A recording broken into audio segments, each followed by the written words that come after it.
नमस्कार दोस्तों, मैं धर्मेंद्र गुप्ता आपके सामने लेके आया हूँ सीए के कुछ इंपॉर्टेंट क्वेश्चंस। इन क्वेश्चनों को वैसे अगर आप किसी और मेथड से करेंगे तो आपको इक्वेशन बनानी पड़ेगी, क्योंकि इनका कोई जो मैं क्वेश्चन आपको बता रहा हूँ उसका कोई फॉर्मूला नहीं है, ये कॉन्सेप्ट बेस्ड क्वेश्चन है। इसको आपको क्या करना पड़ेगा, या तो फॉर्मूले से करोगे तो आपको दो बार डेरिवेशन अलग है, यानी दो बार समीकरण बना के सोल्यूशन अलग से करना पड़ेगा। और अगर आप सोल्यूशन नहीं करना चाहते और अपने तरीके से करना चाहते हैं तो क्वेश्चन को ईजी कैसे बना सकते हैं, तो हमने सिंपल इंटरेस्ट में जो टेक्निक सीखी थी सेम वही फॉलो करूंगा मैं इसके अंदर भी। देखिएगा मैं किस टाइप के कॉन्सेप्ट की बात करने जा रहा हूं आपके सामने। पहले क्वेश्चन पढ़ते हैं हम लोग और क्वेश्चन को समझते हैं कि क्वेश्चन क्या है, पहले वो देखिएगा। किसी निश्चित राशि को 20% प्रतिवर्ष सीआई की दर से, चक्रवर्ती ब्याज की दर है, ठीक है, दर से 2 वर्ष के लिए बैंक में जमा कराया जाता है। अब रेट ऑफ इंटरेस्ट 20% है और 2 वर्ष के लिए जमा कराया जाता है। अब क्वेश्चन क्या कह रहा है, क्वेश्चन कह रहा है यदि ब्याज की गणना वार्षिक के स्थान पर अर्धवार्षिक की जाती, यानी अभी तक जैसे लास्ट वीडियो में हम लोगों ने बात की थी, वहां पे हम लोगों ने अर्धवार्षिक त्रैमासिक का केस पढ़ा था। अर्धवार्षिक का मतलब होता है साल में 2 बार ब्याज लेना, त्रैमासिक का मतलब होता है साल में 4 बार ब्याज लेना। ये हमने लास्ट क्लास में लास्ट वीडियो में हमने सीखा था।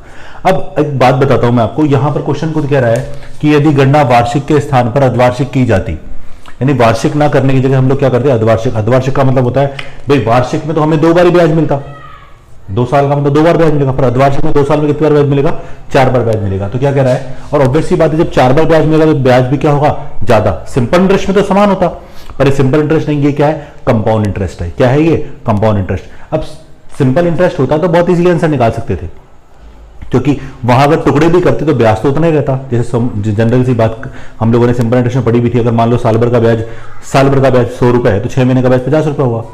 भाई साल भर का ब्याज 100 तो 6 महीने का ब्याज 50 रुपए होगा, लेकिन यहाँ ऐसा नहीं होता है। अब यहाँ पर क्या बोल रहा है, यदि ब्याज की गणना वार्षिक के स्थान पर अर्धवार्षिक की जाती तो 723 रुपए का ब्याज अधिक प्राप्त होता। यानी वार्षिक की जगह जब अर्धवार्षिक करेंगे तो ब्याज हमें कितना प्राप्त हो रहा है, 723 रुपए अधिक प्राप्त हो रहा है। तो क्वेश्चन क्या पूछ रहा है, वह राशि ज्ञात करनी है, वह प्रिंसिपल कितना था जिसके ऊपर हुआ। तो हमारा जो तरीका था उसको हम कैसे करते हैं, देखो हमें क्वेश्चन में कहा है कि वार्षिक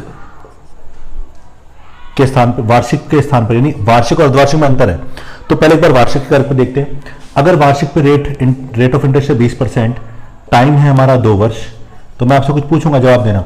20% का मतलब 100 को काटता है, हाँ काटता है, कितनी बार, 5 बार, ऊपर 6।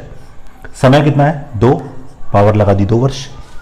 तो इस तरह से 36/25 क्या मतलब निकल के आया, इससे निकल के आया 25 रुपए की अगर राशि होती तो 36 रुपए वो हो जाती और 11 रुपए का इंटरेस्ट मिलता। ये कब, जब रेट ऑफ इंटरेस्ट 20% है वार्षिक। अब अर्धवार्षिक का केस अप्लाई करते हैं हम लोग। अब अर्धवार्षिक में रेट क्या हो जाएगी बेटा, हाफ। 20% प्रति वर्ष है तो रेट को हमने क्या कर दिया, हाफ, यानी रेट हो गई 10%। टाइम हमारा क्या हो गया, टाइम हमारा अभी हमारे पास है 2 वर्ष, तो 2 का कितना हो जाएगा बेटा, 4 वर्ष। ओके, अब 2 वर्ष यहां है, 4 वर्ष वहां है। अब रेट ऑफ इंटरेस्ट 10%, 10% कितनी बार काटेगा 100 को, 10 बार, ऊपर कितना हो जाएगा, 11। ठीक है, अब नीचे 10 और ऊपर 11 है। अब समय यहां पर 4 है तो 11 की पावर 4 कितना होता है, 14641, और 10 की पावर 4 10,000। ये हम लोगों ने बना लिया, ये हमारा बेसिक फंडा होता है जो हम शुरू से अप्लाई क्वेश्चन में अप्लाई करते आ रहे हैं, हमने अभी तक भी चेंज नहीं किया। बट एक बात बताओ, ये जो कंडीशन अप्लाई की है आपने 20% और 2 वर्ष, ये हर बार एक ही वैल्यू पर तो अप्लाई की है। क्वेश्चन में यही तो बोला, इसी राशि पर तो 20% वार्षिक तौर पे लगाया गया, इसी वैल्यू पर अर्धवार्षिक लगाया गया। तो कहने का मतलब जो दोनों में प्रिंसिपल होना चाहिए वो सेम होना चाहिए, तभी तो इंटरेस्ट का डिफरेंस आएगा। अब एक बार बताओ, यहां प्रिंसिपल कितना है, 25 रुपए, यहां प्रिंसिपल कितना है, 10,000 रुपए। क्या सेम है क्या दोनों जगह? अगर सेम नहीं है तो पहला काम है सेम करना, क्योंकि प्रिंसिपल जब सेम होगा तो तभी हम लोग डिफरेंस निकाल पाएंगे कि इंटरेस्ट में डिफरेंस आ रहा है। तो बेटा इसको अगर मैं 10,000 बना दूं, तो अगर मैं इसको 400 से ऊपर नीचे गुणा कर दूं बराबर करने के लिए, और जब भी अनुपात को किस संख्या से गुणा करते हैं तो अनुपात पे कोई फर्क नहीं पड़ता। अब ऊपर गुणा किया तो ऊपर हो गया 14,400 और यहां हो गया 10,000। अब इसको वैसे ही पढ़ते हैं उसी लैंग्वेज में। इसका मतलब यह है कि 10,000 रुपए की राशि, यहां ब्याज कितना है, 4400 रुपए, और यहां 10,000 रुपए की राशि ब्याज कितना देती है, 4641 रुपए। ये कब दे रही है, जब वो वार्षिक लगाई जा रही है। ये कब दे रही है, जब वो अर्धवार्षिक लगाई जा रही है। अब दोनों के ब्याज में क्या होना चाहिए, अंतर होना चाहिए, और अंतर किसके बराबर होना चाहिए, 723 रुपए के बराबर होना चाहिए। तो इन दोनों का अंतर देखते हैं, तो दोनों ब्याज का अंतर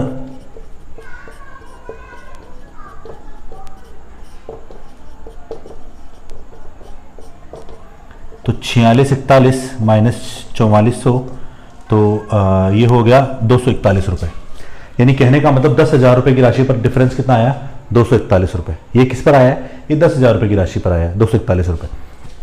अब प्रश्न के अनुसार कितना है, 723। इसका मतलब हो गया 723 किसके बराबर है बेटा, 241 के बराबर है और गुणा 10,000, क्योंकि हमने प्रिंसिपल कितना माना था, 10,000। तो 10,000 पर अंतर कितना है, 241, और 241 किसके बराबर है, 723 के। तो ये कट रहा है पूरा पूरा 3 बार। तो इस तरह से यानी किस प्रिंसिपल पे ये अंतर आया था, 30,000 रुपए की राशि पर ये अंतर निकल कर आया था। क्लियर है। तो ये बहुत इजीली हमने क्वेश्चन का सोल्यूशन कर लिया। देखिए ना, तो मैं दोबारा रिपीट कर रहा हूँ, देखिए एक बार। वार्षिक है, रेट 20%, 20 का मतलब 5 बार, 100 को काटेगा 5 बार, ऊपर 6, समय 2 वर्ष, 36/25 आ गया। यहाँ जब अर्धवार्षिक करते तो रेट आधी हो जाएगी, तो 20 का आधा कितना हो जाएगा, 10, और 2 का दुगुना कितना हो जाएगा, 4। 10% 100 को कितने बार काटेगा, 10 बार। एक बड़ा के ऊपर लिखा है 11 पावर 4, 10,000 ऊपर 14,641। अब प्रश्न के अनुसार प्रिंसिपल सेम होना चाहिए, तो सेम करने के लिए इसको 400 से ऊपर नीचे गुणा किया, क्योंकि बैलेंस होगा। देखो काटोगे ना तो 36/25 रहेगा। अब यहाँ पर मूलधन 10,000, मिश्रधन 14,400, तो ब्याज कितना मिला, 4400, और यहाँ 4641। इन दोनों के ब्याज का अंतर कितना हुआ, 241। 241 किसके बराबर है, 723 के बराबर है। प्रश्न के हिसाब से 10,000 का मान निकाले, कितना है, 30,000। ठीक है, समझ आ गया। अगला क्वेश्चन देखते हैं हम एक बार। अगला प्रश्न देखते हैं।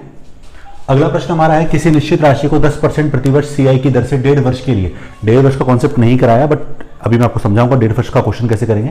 अभी पहले क्वेश्चन को समझते हैं। पहले क्वेश्चन क्या है, किसी निश्चित राशि को 10% प्रतिवर्ष सीआई की दर से 1.5 वर्ष के लिए बैंक में जमा कराया जाता है। लास्ट टाइप का क्वेश्चन है। यदि ब्याज की गणना वार्षिक के स्थान पर अर्धवार्षिक की जाती तो 378 रुपए का ब्याज अधिक प्राप्त होता। वह राशि ज्ञात करें। सेम लास्ट टाइप का क्वेश्चन है, लेकिन बस यहाँ पर चेंज इस बार थोड़ा सा ये है कि 1.5 वर्ष दे रखा है आपको, और 1.5 वर्ष को हम कैसे एक्यूमुलेट करेंगे, कैसे कैलकुलेट करेंगे, वो देखिएगा अब आप लोग। ठीक है, सबसे पहले वार्षिक की बात करते हैं। वार्षिक में रेट कितनी है, रेट है 10%, टाइम कितना है, 1.5 वर्ष। ओके, तो रेट ऑफ इंटरेस्ट 10% है। 10% से को कितनी बार काटेगा, 10 बार, ऊपर 11। अब कैसे करेंगे 1.5 वर्ष का, वो देखना। ये इंपॉर्टेंट चीजें आगे वाले कुछ क्वेश्चन में आपको बताऊंगा, जहां रेट को नहीं काटेगी, उस केस में भी बताऊंगा। और इस केस में बताऊंगा जब समय आपको पूरा पूरा ना दे रखा हो, 2 वर्ष 3 वर्ष की जगह पूरा पूरा ना देकर 2 वर्ष 3 महीने या 4 महीने इस तरह के क्वेश्चन में आपको दे, तो क्वेश्चन कैसे सॉल्व करेंगे वो देखना। तो देखो सिंपल सा लॉजिक है, एक वर्ष जितना वर्ष पूरा पूरा है उतना बार तो सॉल्व करे। तो रेट 10% से को काटेगा, कितनी बार काटेगा, 10 बार, नीचे 10 ऊपर 11। एक वर्ष तो पूरा पूरा सॉल्व किया, तो एक वर्ष लगाओगे तो पावर ये रहेगी। अब इसके बाद क्या करना है, गुणा लगाना है, और गुणा लगाकर जितना समय बाकी रह गया उसके हिसाब से रेट को कन्वर्ट करते हैं। अभी समय कितना बाकी है, आधा साल। आधा साल यानी 6 महीने। 6 महीने का मतलब अर्धवार्षिक। अब अर्धवार्षिक में रेट पूरी अब बताओ, जब 10% ब्याज तो पूरे साल का है, प्रतिवर्ष है ना, 10% ब्याज तो पूरे साल का है। अब 10% ब्याज बेटा पूरे साल का है, पर हमें तो 6 महीने और ब्याज चाहिए, क्योंकि 1 साल का तो निकाल लिया। अब 6 महीने का ब्याज कितना परसेंट मिलेगा, 5%। तो 1 साल के लिए रेट तो लगेगी 10%, और आधे साल के रेट क्या लगेगी, 5%। और 5% का मतलब होता है नीचे 20 और ऊपर 21।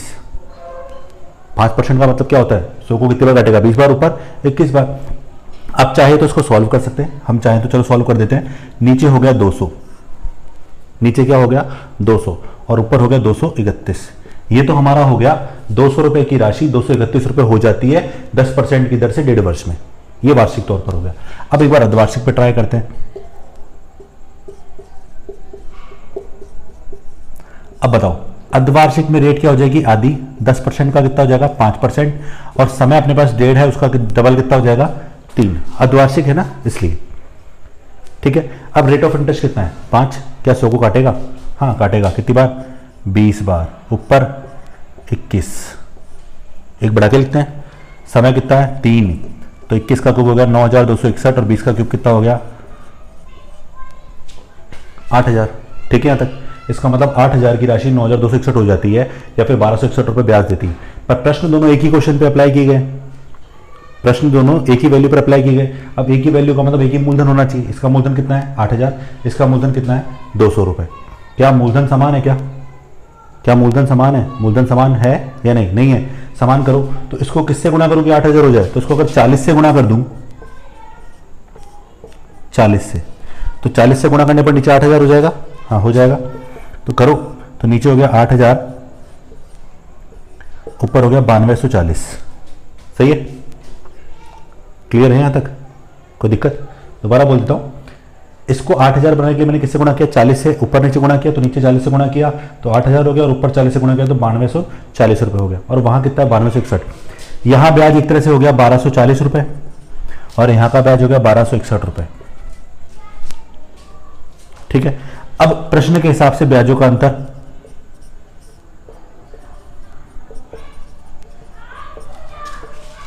तो 1261 माइनस 1240, कितने रुपए अंतर आ गया? 21 रुपए। और 21 किसके बराबर होना चाहिए? 378 रुपए के बराबर होना चाहिए।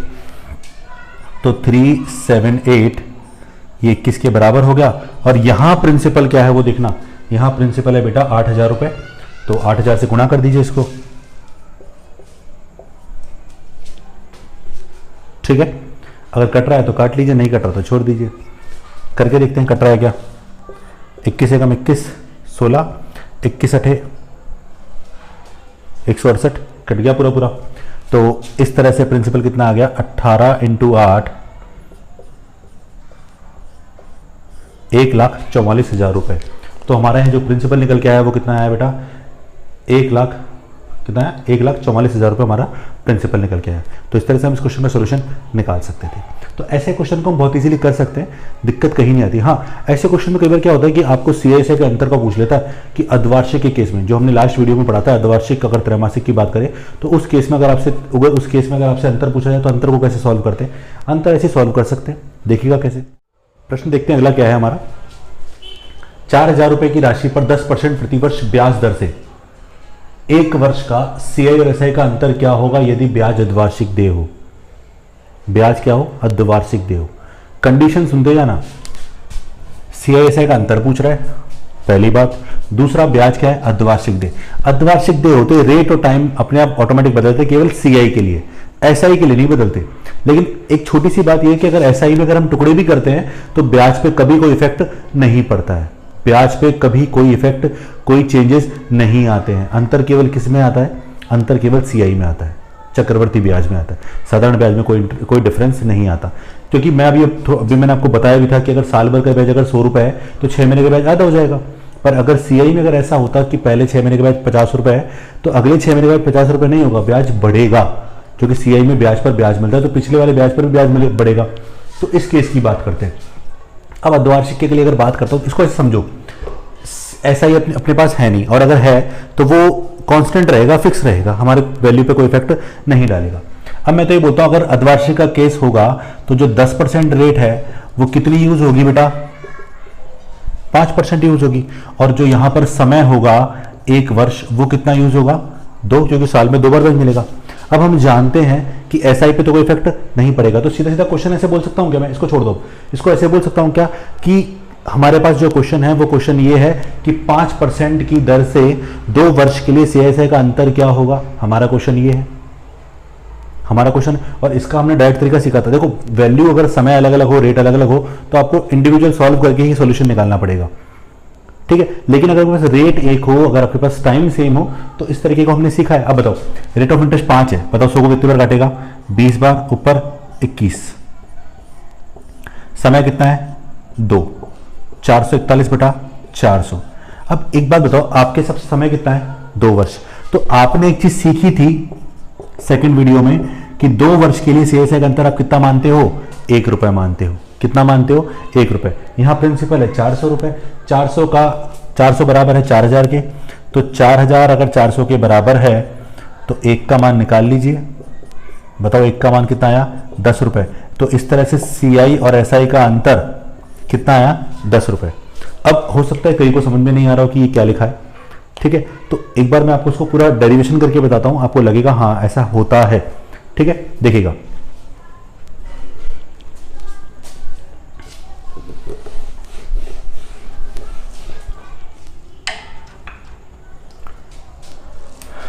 अपन पहले सीआई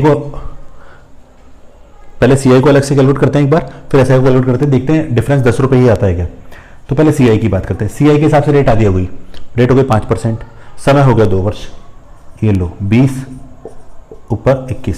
भाई रेट आधी होगी ना 5%, 5 के हिसाब से 20। तो ये चीज़ अब लिखने की जरूरत नहीं, क्योंकि अब हम स्पीड पकड़ चुके हैं, हमें स्पीड बनानी है, ठीक है। यहाँ पे 2 तो 441 बटा 400। यहाँ पे सीआई कितना है? 41। इसका मतलब 400 रुपये किसके बराबर है, 4000 के बराबर है। तो 4000 अगर 400 के बराबर है तो 41 का मान निकाल लिया, तो 41 का मान 410 रुपये। इसका मतलब CI कितना रुपये आया, 410 रुपये। ऐसा ही निकालते हैं। अब मैं नहीं मान के चल रहा कि SI में ये सब काम हो रहा है, आप तो सीधा देखो 4000 का 10% एक साल का ब्याज। अब 100 पर 10% एक साल के 10 रुपये मिलते हैं, तो जब 100 पे 10 रुपये का ब्याज मिलता है SI, हमने भी पहले सीख लिया, ठीक है। तो बताओ 4000 पे कितना मिलेगा, तो 4000 बटा 100 गुणा 10, यही मिलेगा। कितना आया, 400 रुपये। तो अगर मैं इंडिविजुअल भी देखता हूं तो देखो यहां 410 आया, वहां कितना आया, 400। तो CI कितना है, 410, SI 400, तो अंतर कितना हुआ, 10 रुपए का। तो इस तरह से हम क्वेश्चन का आंसर इजीली निकाल सकते हैं। बट ये थोड़ा लेंदी हो गया। डायरेक्टली हम लोगों ने क्या किया, हमें पता है अर्धवार्षिक करने से सिंपल इंटरेस्ट पे कोई फर्क नहीं पड़ा, ठीक है। वो हमेशा उतना ही रहता है जितना साल भर में होता है। टुकड़े करोगे तो 2 टुकड़े हो जाएंगे, 4 टुकड़े करोगे 4 टुकड़े हो जाएंगे, पर जो साल भर का ब्याज होगा वो तो इकट्ठा एक साथ सेम ही होगा, उस पर ब्याज पे कोई फर्क नहीं पड़ेगा, ठीक है। एक एग्जांपल और देखते हैं इस टाइप का। अगला एग्जांपल देखते हैं। अगला जो एग्जांपल है सेम वही क्वेश्चन है, बस यहां पर अब की बार 1 की जगह 1.5 वर्ष कर दिया। अब 1.5 वर्ष करने से क्या फर्क पड़ेगा वो देखिएगा। तो सबसे पहले रेट है हमारे पास 10% और अर्धवार्षिक को पढ़ते ही सेम क्वेश्चन है, रेट कितनी हो जाएगी 5%।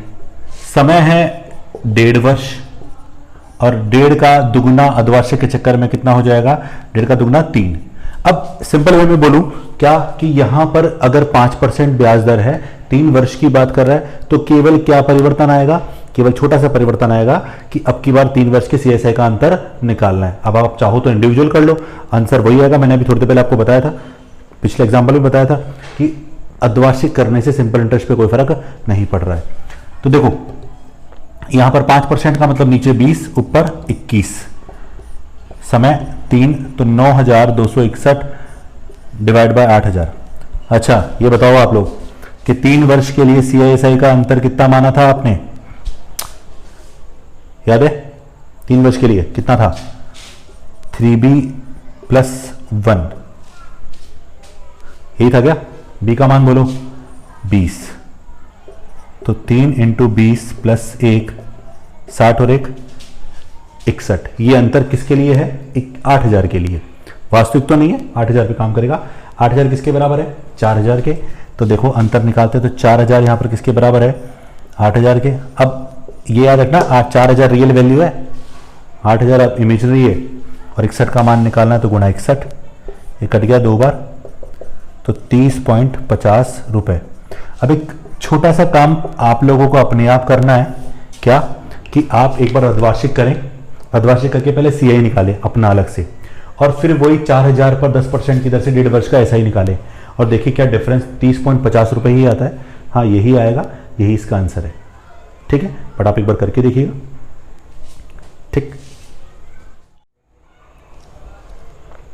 अगला एग्जांपल देखिएगा। अगला एग्जांपल किस टाइप का है, एक व्यक्ति के पास 16,400 रुपए की राशि है, वह इस राशि को अपने 2 पुत्रों में बांट देता है, बांट दी, और वह चाहता है कि जब उसके दोनों पुत्र 18 वर्ष के हों तो उन्हें 5% प्रतिवर्ष CI की दर से बैंक से समान धनराशियां प्राप्त हो। उसका मतलब यह है कि उसने उस राशि को बैंक में जमा करा दिया होगा। अब वो चाह रहा है कि जब उसके पुत्र 18 वर्ष के हों तो 5% ब्याज दर से, जो ब्याज की दर लग रही है प्रतिवर्ष वाली है, CI की दर से बैंक से समान धनराशियां प्राप्त हो। तो बोल रहा है, खुद बता रहा है कि दोनों पुत्र की आयु 15 वर्ष और 16 वर्ष है, तो बताओ उसने प्रत्येक पुत्र को कितनी राशि दी। अब एक बात बताओ, यहां 2 पुत्र हैं, एक 15 वर्ष का है और एक 16 वर्ष का है। बड़ा पुत्र 16 वर्ष का होगा, छोटा पुत्र 15 वर्ष का हो गया। अब इसका मतलब यह है कि जो 15 साल का है उसको 18 होने में 3 साल लगेंगे, और जो 16 साल का उसको 18 होने में 2 साल लगेंगे। इसका मतलब यह है कि इसको तो 3 वर्ष का बैंक से पैसा मिलेगा और इसको 2 वर्ष का पैसा मिलेगा।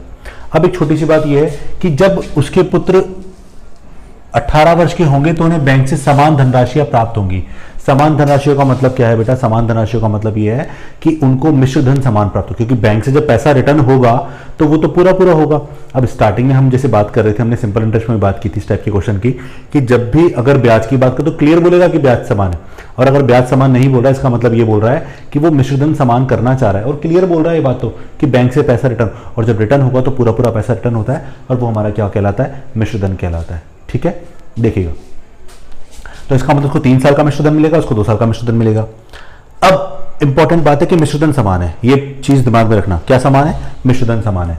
5% से इसको 20, इसको 21, ये तो हम करते आए, 500 को बार काटेगा 20 बार, ऊपर 21, समय 3, तो आप चाहो तो खोल लो इसको अगर आपको इजी लगता है तो। ठीक है, यहां नीचे 20 और ऊपर 21। अगर आप सेम ही रेशो, सेम ही परसेंटेज से बात कर रहे हैं और सेम ही रेशो पर जाने वाले, तो सॉल्व ना करें तो ज्यादा बेटर है। कर लेते हैं एक बार को, फिर अब नहीं करेंगे बाद में अगले वाले में।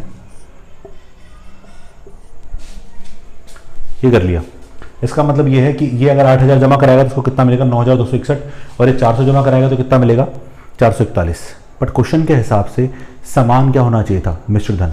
अब क्या ये मिश्रधन समान है क्या, जैसे हमने पिछले कुछ क्वेश्चनों में किया था, वहाँ मूलधन समान किया था, या मिश्रधन समान, क्योंकि क्वेश्चन में मिश्रधन समान प्राप्त करना चाह रहा है।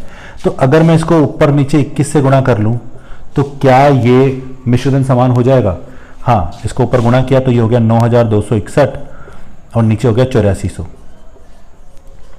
हो गया।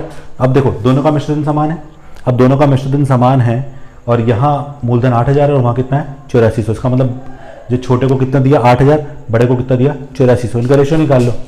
अब एक छोटी सी बात, वैसे काटना चाहो तो काट लो, बट काटने की नीड नहीं है क्योंकि इनका दोनों का जो टोटल है वो 16400 है और वही क्वेश्चन में लिखा हुआ है। इसका मतलब छोटे को कितना दिया गया 8000, बड़े को कितना दिया गया 8400।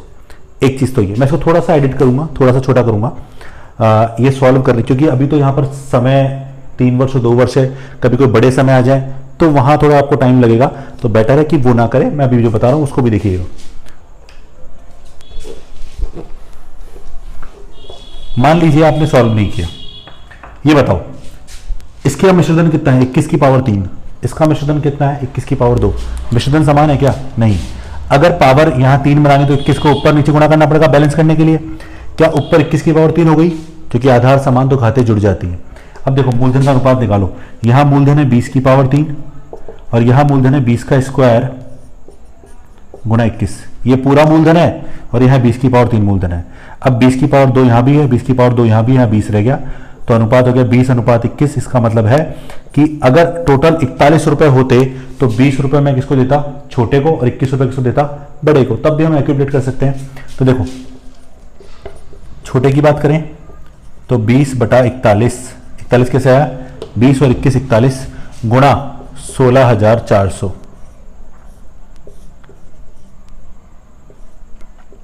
ठीक है।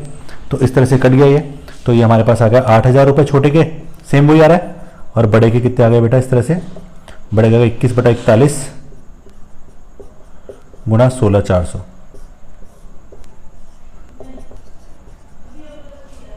कितना आ गया 8400 रुपए। सेम वही तरीका रहा। तो मैं बस ये इसलिए बोलना चाह रहा था क्योंकि अगर समय मान लीजिए बड़ा है तो कैलकुलेट करने में दिक्कत ना आए।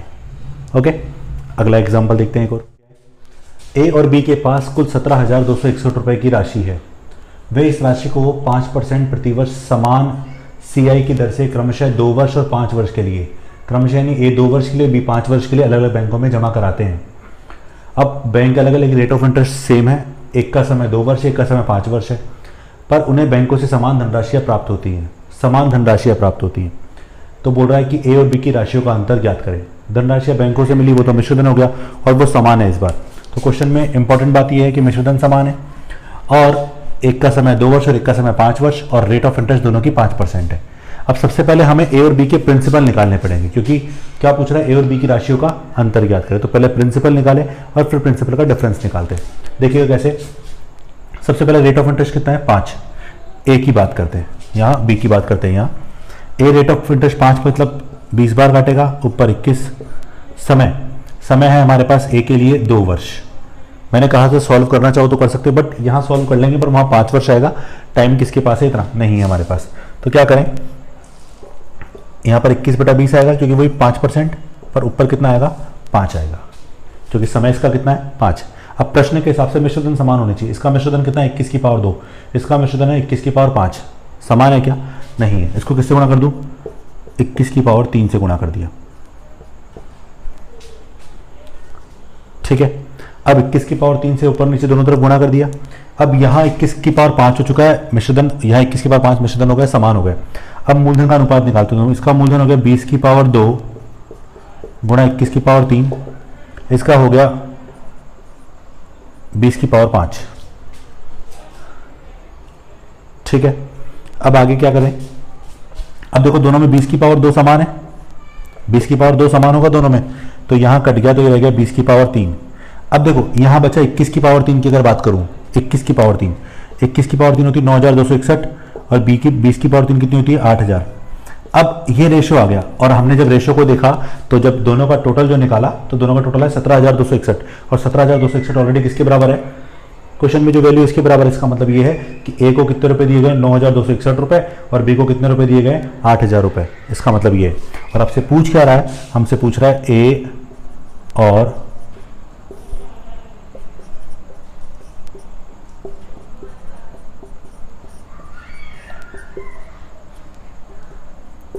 बी की राशि का अंतर।